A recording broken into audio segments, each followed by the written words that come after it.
This interview is brought to you in association with Rabobank.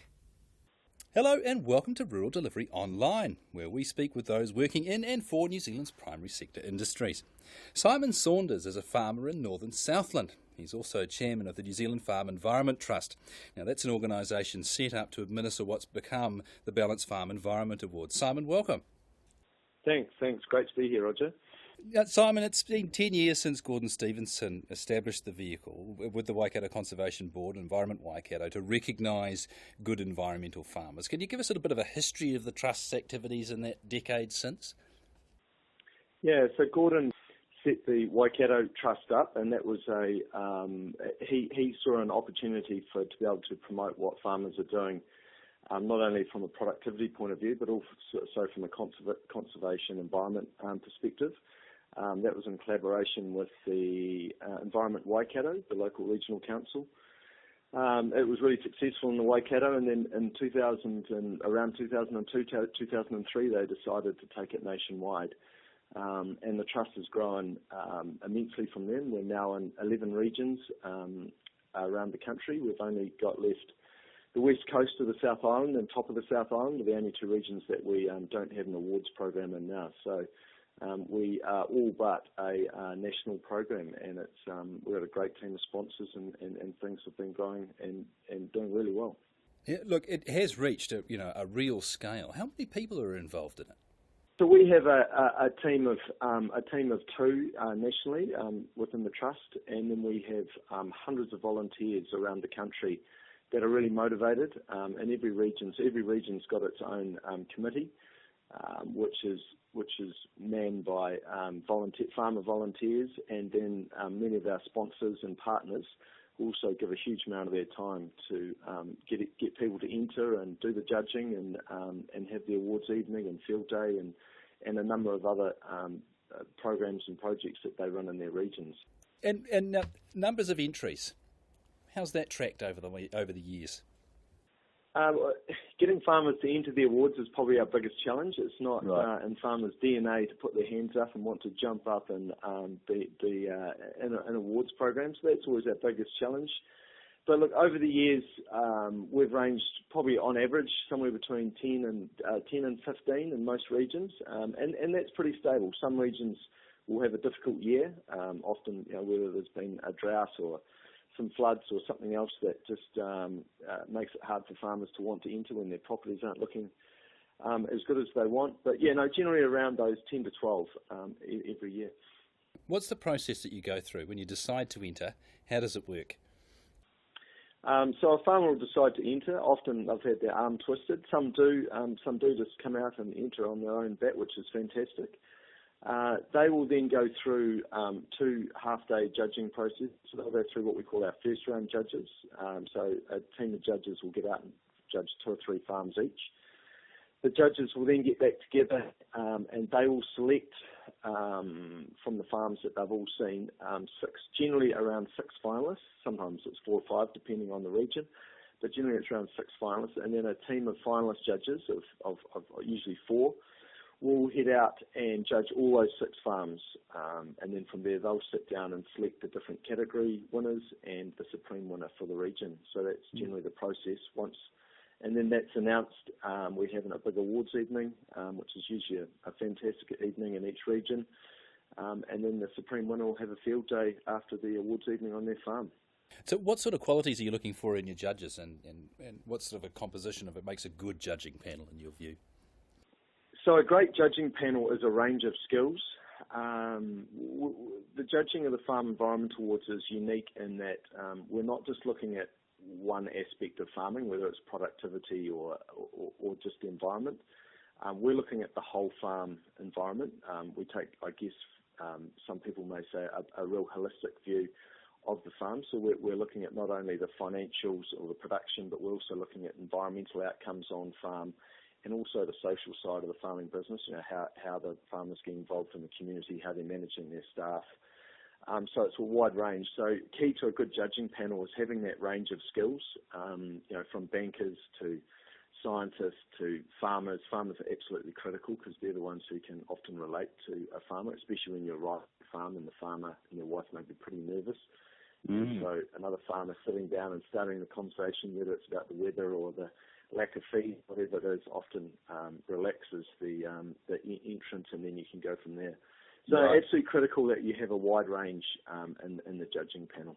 We've had a few farmers actually comment that being judged is, I think the expression is a bit like standing in a goldfish bowl with your pants down. It feels very exposed to suddenly tell effectively a stranger, about your life and your business.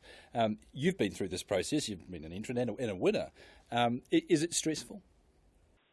I guess probably the stress is before the judges arrive, because you're sitting there wondering what they're going to ask and what you've got ready and where you should be taking them, and well, that doesn't look very good, or you're worried that you haven't fenced off a bit of creek, or you haven't done something else. But generally the feedback that we get once the judging process starts, it's very informal, and it's not about ticking boxes. It's about having a conversation. And it's also about a two-way conversation. So the judges are going there, they want to learn, and they want to learn what these farmers are doing, because often they're doing really innovative, different stuff. And the judges are really interested in that. And so you get a conversation going with the farmer, and you find that conversation just carries on. And certainly we've got criteria that the judges need to follow, and they need to get ticked off. But it's not just about having a score. So once that conversation gets going and you get the farmer and their environment on their farm, they relax pretty quickly, and then you often find you just can't stop the farmer. He's flat stick, and it is often nervous leading up to the judging process. But I find 95% of the farmers, especially when I was judging, as soon as they got into the process, they just absolutely loved it. Well, we've had the privilege on Rural Delivery of meeting a lot of the winners over the years, covering their stories, taking them to a wider audience, and amazing stories with very strong people doing very interesting things. Is there anything about them that you would say characterises them? Is there any kind of typical traits that come through in those who are doing it best? Firstly, they all run great farms. They're doing the basics really well.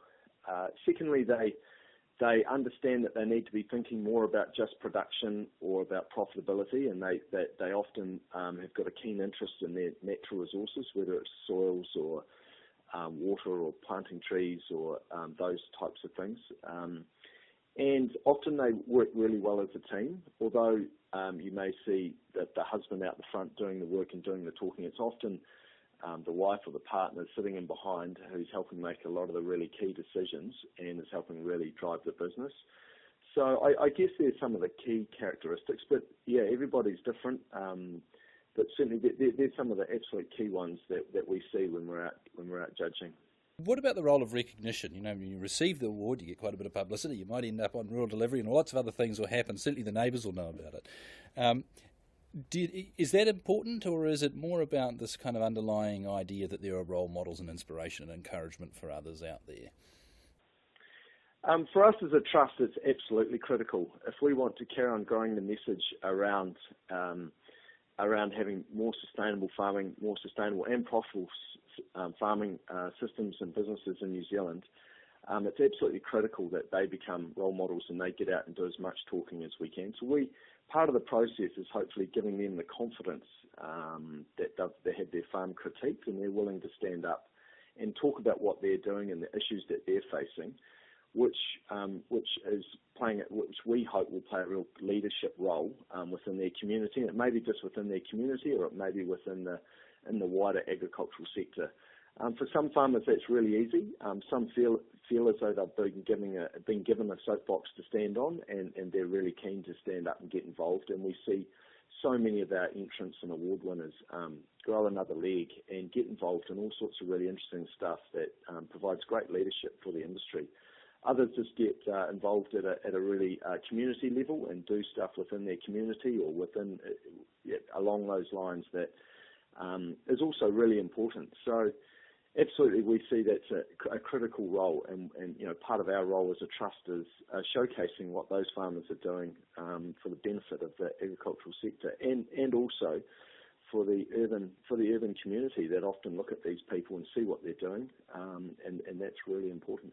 And for every winner, of course, there is a substantial group of other people who you couldn't describe as also rans. You've got to be at a certain standard to even get into this thing in the first place. So really the winner's tip of an iceberg?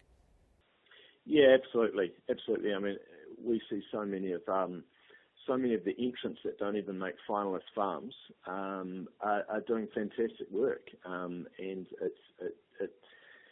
it's a bit of a pity for the trust at times that we can't do more to showcase what they're doing, and we really hope that part of the process of the judging process is that we give constructive feedback and really good feedback to those entrants, to all entrants, but especially to those that don't become a finalist or don't win awards.